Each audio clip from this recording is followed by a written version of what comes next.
it already started, so. Oh, okay. Hi. Because why would you I'm glad. Right? Why am I gonna filter it? It is what it is. You like to be Hollywood, so. No, bro, you do. You. I do? Oh. So, go ahead. Hi, I'm Susu. Go ahead. You start. I don't know what you doing, bro. Yeah, Cut. Oh, listen, man, listen. When the people do get ready to do the news and stuff like that, they got a certain way they do things, man. What the day is? When, how y'all doing, man? High-end auto. What the day is? Thursday? Thursday. Yeah, it's Thursday. I got Sue here. I forgot to do the introduction yesterday when her car came and stuff like that.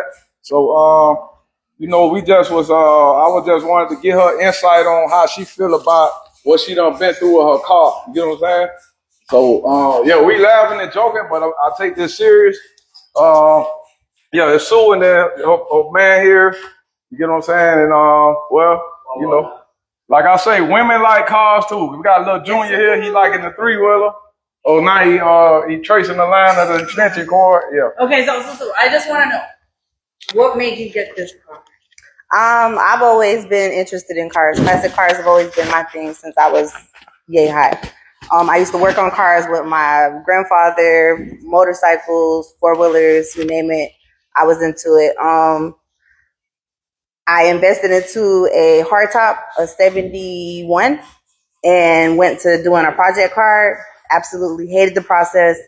I decided I wanted to get something that was already kind of put together, and I just had to do a couple things to it. I needed. What made you hate the process, though? That's what I'm trying to get out. Like, it's stressful. So I had to go from being a full-time mom of 5 kids to putting all my time and dedication into a car that I probably wasn't even going to be able to drive. And I didn't. I went through Frankie's Customs and started with the paint process and everything. He ran off. Couldn't get my car back for almost 2 years. Like it was a whole process. Nah, but people need to know this shit. This shit real. Yeah. People trying to put cars together. Exactly. Because it's a stress reliever too. Exactly. And I feel like, so Sundays I like to ride. So I usually ride bikes, 4-wheelers, or my vert. Yeah. And if I can't do that, then it's like that'd be my peace of mind. You know what I mean? Yeah. So as I'm putting all this money and time and dedication into it, I'm having to go shop to shop. And I'm getting, mind you, I'm a female. So like a lot of people think, oh, because I'm a woman, I don't know anything about cars. Right. I know enough to know that you trying to get over on me. You trying to do this. You know what I mean? So I had a lot of times I would go to these shops and they would see like, oh, okay, she a female, I could get over on her. Yeah. You know what I'm saying? Versus like if I come with my man or I come with my kid's father, I would go there and it would be a whole different approach. You get what I'm saying? Yeah. So that's why I said like everything, that the whole process of it was just, it was stressful, but it was a good stress because I was like, okay, I know I'm getting where I need to be at. Couldn't get nowhere with that car. Right. Ended up having to literally just get rid of it. It wasn't the car. It was who you was taking the car to. Yeah, the people I was entrusting my time, my money, everything. Because I'm not gonna lie to you, I was already $10,000 into body and paint alone, just off of that one vehicle. So let me ask you this: did you go to them prior to taking the car to them? What kind of impression that they have you with? So once you got the car, that you felt secure until you got an emotion of the process. So when I initially took it, like it was more so like, okay, I got my car, I got the money, like what's up, what we doing? And then it was like, now you got my money, now the process slowed down. Yeah. So that's why I didn't like, now mind you, nowadays, you know, I'm into the beauty industry. I have a business where I do skincare, massage therapy, lashes, all of that. Yeah. A full esthetician. Right. However, nowadays people are wanting services. They want you to pay a deposit. They want you to. I'm not used to that. Because you're gonna do what you're supposed to do, right? Because I'm gonna do what I'm supposed to do, and you're gonna get what you want, and exactly. I'm gonna get my money, and we're gonna go about it that way. But now you have to. Okay, if I bring my car, I'm bringing at least half down, or you know what I'm saying. Everybody's different. Everybody wants their deposits. Everybody wants what they want. Right. Which is cool, but if I'm giving you my money, I'm expecting to see progress. Like if I'm dropping my car off to the body man, the paint man, I need pictures. Like, I'm not saying you got to send me every little detail you're doing, but some progress would be nice. Like just the update. Hey, I sanded this down. I got this done. I'm on to doing the wells, what whatever they're doing. At least give me a step-by-step process, because now I feel like, okay, the money I gave you up front, you doing what you're supposed to. Right, so by the time I get to the finished job, I'm gonna see the result of what I get. Another thing too, it give you comfort along the process. You know what I'm saying? Like what I mean by that, you spending your money, then by you seeing the progress, it's inspiring you to go ahead. You know what I'm saying? But it made me want to come drop the rest of that bag and be like, yeah, come on, let's go, get me out of here. You know what I mean? Because I'm ready to go. I'm ready to ride. I'm ready to, whatever. Getting discouraged and stepping back. Yeah, and it's been a lot of people who you'll invest your time and money into them, and I'm big on loyalty. So it's like if I don't see no type of communication, I'm big on communication. I'm a business owner myself, so if I don't communicate with my clientele or I don't communicate with my people, then it's like we really don't have an understanding. You can communicate all day. We can sit here and do this all day, but if we not having an understanding and knowing what it is I need, what it is you need, where we're going. Oh, you telling me I need to bring money to you. Yeah. Okay, you didn't say that. Right. You just said, oh, I'll see you when you come in, and you know I live 2 hours away. You know what I'm saying? So it's like, I don't even live down here anymore. I live 2 hours away, so I got to go way down to Miami, way down to Broward, and get these things done. So that's taking time away from my kids. That's taking time away from my family, my business, everything. You know what I mean? So it's like, you want to put your time and effort into the things that you want, but also too, you want to do business with people the right way. You don't want to do business and then be like, oh, I gotta like my build on my motor. Yeah, I got that built, and I done invested over 10,000. Yeah, I know at least that's not even including parts. We're not even talking about parts yet. We just talking about labor and certain little things. Now I'm having to redo. Right. I shouldn't have to. You know what I'm saying? Especially the time and money that I put into it. Right. It took 2 years. Yeah. For you to build one motor. Yeah. Yeah, that's no way. Crazy, man. Yeah. And where did you find this one? Once you got rid of the hard top. So I was on a mission where I was like, I'm not gonna invest no more money into getting just anything, a project car or nothing. I wanted something that was already a good body. It still had a good motor. I didn't even have to switch the motor on it. Mm-hmm. I could have, rode it until it was done and then install a new motor. But being that I had this motor, I wanted to go ahead and I was like, you know what, let me go on and put the money into it. Mm-hmm. I found this car through Dario. Yeah. He had this car posted. He's in Daytona now, but he originally from Miami. Mm-hmm. So he had the car posted, I think on Facebook. And he thought I was bullshitting. He thought, oh yeah, I done had people window shopping. I said, oh no, I'm coming. Yeah. I said, what you gonna do for me? Yeah. And when I pulled up on him, I came brought all the cash on. He was like, I said, how much is it without the rims? Because I didn't really care for the rims. Right. I wanted to go put my own rims. Yeah. But he was like, you know what, I'm gonna look out for you. I'm gonna do it for you. Well, see, the thing is, like I tell my wife all the time, like it ain't good to prejudge people, man. You don't know what somebody got. You know what I'm saying? Yeah, it don't matter about no shoes, how you look, what your gender is, and all that type of stuff, man. When you come in here, I take you serious until you show me that you ain't serious. You know what I'm saying? Yeah. And then so when I got it from him, it already was a complete car. I didn't have to I would literally get on the road. I could have drove it from Daytona home. Yeah.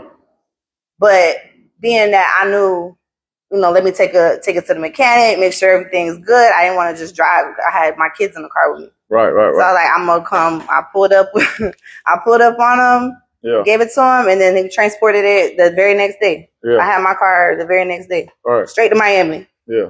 And I'm talking about, it was such a brand new car that I had to have, like, I literally went and squatted it as soon as I touched down in Miami. I was like, her ass too high in the air. I gotta squat it. Squat it down, yeah. Yeah. So you was proud of what you had purchased, pretty much. You know what I'm saying? I loved it. When did you purchase this one? In January of 2023. 23, yeah. Of 23? Mm-hmm. And so from 23 till now, what have you gone through any kind of... So as soon as I got it in January, February 18th, I dropped it off to the motor shop. Like I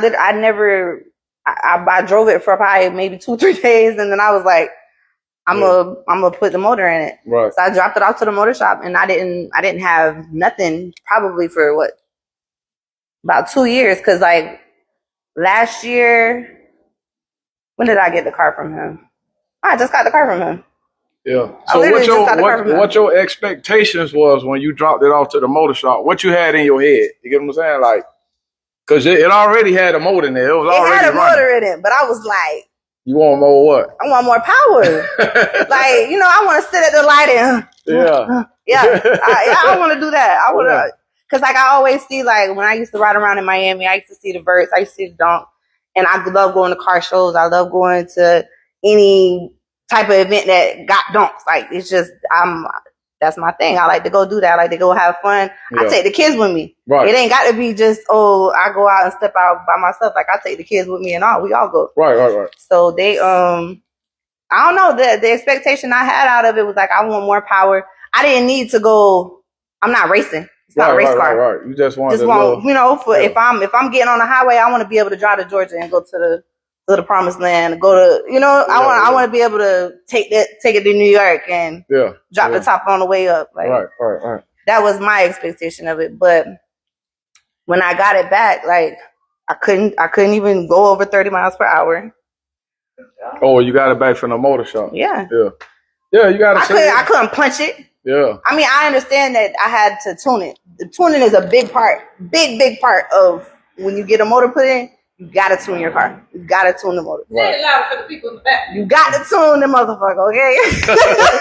You got to tune it. Be real, shit. For real. And like I said, I don't know. Like I know enough to know what I'm looking at. I can get under the hood and look at stuff, but like if I'm leading, I'm letting you take the lead, and you're guiding me, and you misguiding me on things. Like when I went and got the pipes done, and when you know what I'm saying? Like I'm like you told me, I'm putting all that exhaust is coming back into the car. I'm wondering why me and my son got a headache. We driving and we both like, we trying to get out of this car. Right. I couldn't even enjoy it that day. Yeah. And it's no wonder, because it's like everything, I'm being misled and misguided through people who I'm thinking know what they're talking about. You know what I'm saying? Yeah.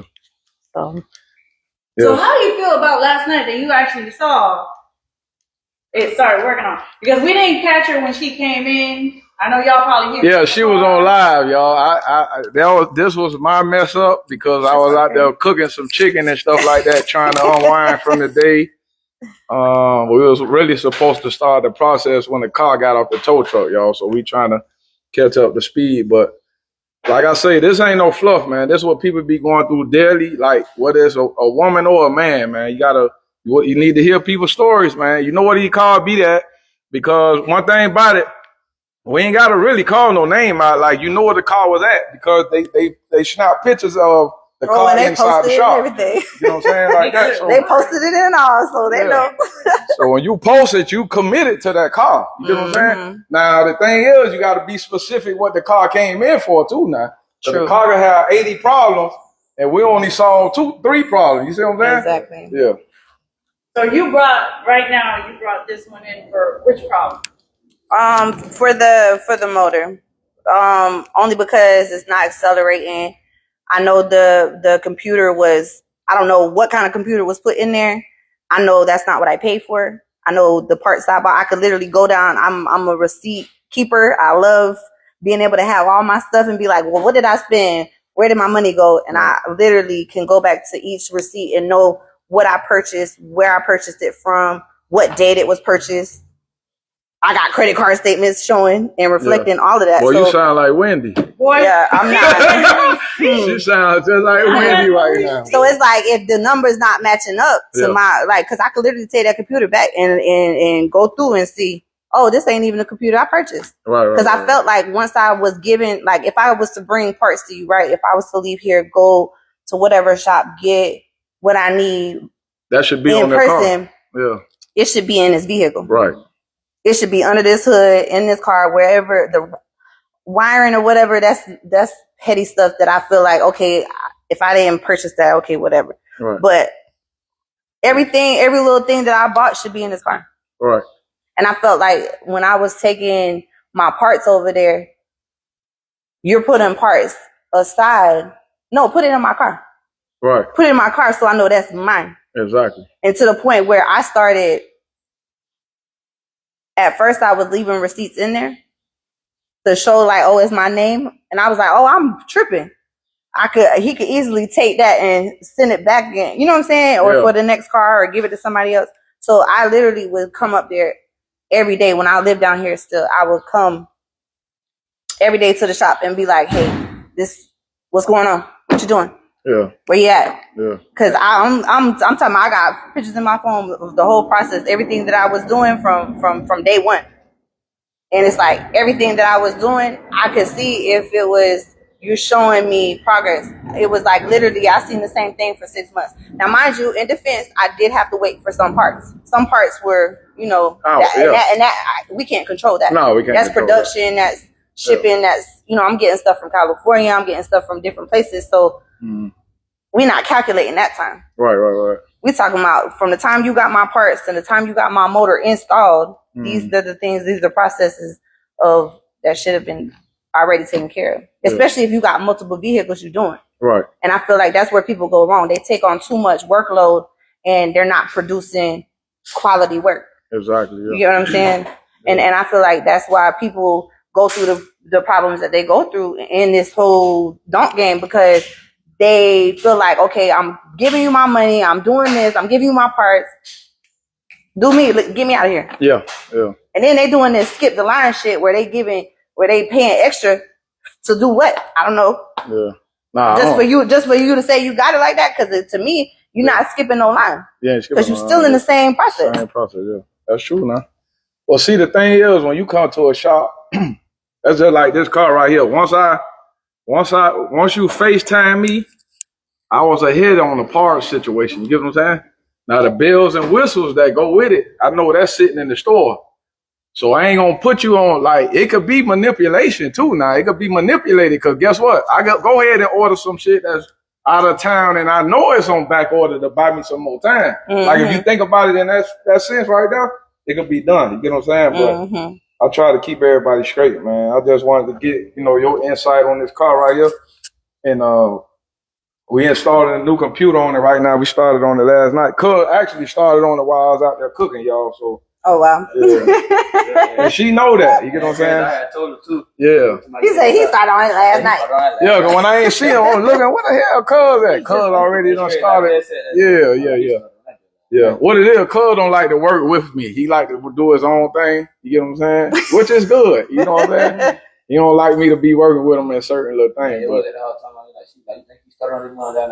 Oh, yeah, we own it. Yeah, we own it. He said as soon as it came out the truck. So what we doing though, like I tell everybody that when the car come, I'm not gonna condemn everything that you have on the car, because that's not the right way to do things. Whatever works, it works. You get what I'm saying? So at the end, when we get ready to finish the car, if it's not working properly, then we'll change something else. I'm not gonna just bring the car in. Oh man, all this shit bad. No, I don't do that. You know what I'm saying? Because that's unrealistic. Some of the stuff got to work, but you got to have the knowledge on knowing what will work and what won't work. You get what I'm saying? With certain applications and stuff like that. So I just wanted to give y'all some insight on this thing. Also, man. I just want to go ahead and ask. So when you walk into a shop and you have, what kind of vibes you get? Do you sometimes want to walk away, and sometimes listen, sometimes like I'm a big energy person. Yeah. If the conversation from the phone don't even go with me, I won't even come. I'll literally shop around before I do. Like, I'm a big energy person. So it's like, if I walk into it and like the vibe ain't good, I'll find somewhere else. I'll go somewhere else. Yeah. And I know everybody's not like that, but some people are sweet talking. Some people are sweet talking. They can sweet talk all they want. But one thing about that man upstairs and this yeah. I won't. It don't matter how sweet you talk to me. You can give me a good deal. It's in the heart. I'll walk away from it real quick. Only because I know that God give everyone the ability to discern, the ability to discern what they're dealing with. Exactly. He also gave you a brain as well. Mm-hmm. So that's why I said, like, even though I entrusted into someone. Okay, just give us a second. He hot. I'm finna cut that fan on, man. But yeah, he took me to this shop, and it was a lesson you had to learn. I mean, it is what it is. Yeah. I'm not. I mean, my car was working. You get what I'm saying? So it wasn't like it wasn't. I just feel like to my expectation and what I spent and the things that I know I put in here, Yeah. I should have been able to. Well, see, when you building a car, it's always your expectation because that's what you was doing. The car was running. It ain't like you bought the car and the car wasn't running. You was happy with the car. You immediately when it got here, squatted it down just like you take. Yeah. You get what I'm saying? So everything is expectation. Because my car was literally road ready before I even put this motor in it. Right. Like I literally could have, like I said, rolled that motor out till it blew. Right. And then been like, okay, let's put this in here because I got this, Yeah. But I'm a very I don't do this for show. I don't do it for clout. I don't do it for the hype. I really want to do this the right way, so that way down the line, 10 years. Yeah. Shoot, my son about to graduate in 5 years, 4 years. Yeah. I could let him take this to prom. It's like that. This is a generation. It ain't for the hype. Yeah. It's not for that. Right. It's for me. And like I said, I like to ride. I like to get in. That's my peace of mind. Right. It's also for the culture. For the culture as well. Yeah. Well, see the thing is, a lot of them, like that's what I'm saying too. A lot of people they caught up in the hype on them show cars, but you got more cars like these cars here that's clean. That people just want to drive and enjoy their car on the weekend than show cars. You know what I'm saying? You know how many compliments I get in this car? I can believe it. I'm talking about white people be stopping me. Hey, what year is it? Yeah. Like and it's not just white people, it's anybody. Everybody who see me, because kids and all. Because people see you and they're like, oh yeah, they look at me and see I'm Seminole Indian and my dad is white. We don't care about none of that stuff. I know, but I'm saying like a lot of people they think, oh, you from Miami, they think I'm Cuban or Puerto Rican, like that. Yeah, I got a whole different look. So people always judge or based off of that. Right. And then they hear me talking, they're like, oh, she been around black people. She been in the hood. and that's growing up in Miami. Yeah. And being around nothing but the dope boys who used to ride through in these cars and stunt coming down the street, you know what I'm saying? Going 100 miles per hour. Like, that's what got me into the whole classic cars. And like, this ain't even my dream car. My dream car is a 1969 Pontiac GTO, the Judge. That's what I want. Wow. I'm into that. Like, so we had one here, the white car. Yeah. I'm in the real classic cars. That was my first classic, which was a 1969 Volkswagen Beetle. Of course, it's small. So yeah, it's just like, you do these things, you learn, you learn from your mistakes. And I feel like, when it's all said and done, like I know what time, dedication, money, effort, everything went into it. And that's what makes it that much more enjoyable. Right, you know what I mean? Right, yeah. Because like even though I had a bad experience, it wasn't all bad. You know what I'm saying? Everything happens for a reason. Yeah. It was meant for me to end up in here. Right. You know what I mean? So I could because I feel like if I would have continued, I would have blew this motor. Right. I would have literally just wasted money. Right. You get what I'm saying? So I caught it just in time. Yeah. So shout out to Tribe. Shout out to Big Tribe. Shout out to Tribe. Cuz you ain't got nothing to say, cuz. All right. He like, no, y'all keep me out the camera. You gotta get used to this camera, man. It's not gonna hurt you, cuz. I gotta go. You gotta go? I gotta go back to my regular. Well, we'll follow y'all back up when we get Sue back together, man. We trying to get this thing in motion. Ain't nothing wrong with her car. She's just trying to upgrade do a little, TLC. Yeah. That's all we need. All right, guys. Later. All right.